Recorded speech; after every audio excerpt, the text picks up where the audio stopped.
Welcome to the Genius Factory. Enjoy the video. In this video, I will explain how to make delicious chocolate pancakes without milk using an easy method. We'll start by gathering our simple ingredients, then mix them carefully to create a smooth batter.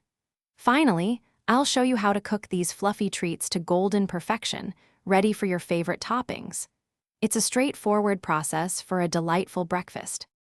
To begin, you'll need 1 cup of all-purpose flour and 1/4 cup of cocoa powder for that rich chocolate flavor. Don't forget 1 tablespoon of baking powder and half a teaspoon of salt. For sweetness, add 1/4 cup of sugar.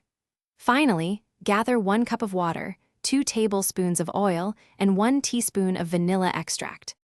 First, in a large bowl, whisk together your dry ingredients: the flour, cocoa powder, baking powder, and salt.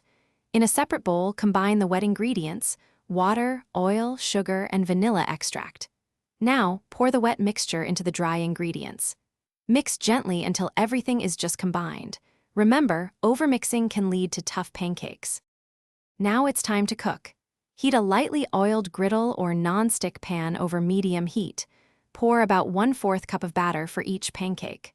Cook for 2 to 3 minutes per side, or until you see bubbles forming and the edges look set. Flip and cook for another minute or 2. Serve these delicious chocolate pancakes warm with your favorite toppings. Thanks for watching. If you found this helpful, don't forget to like and subscribe.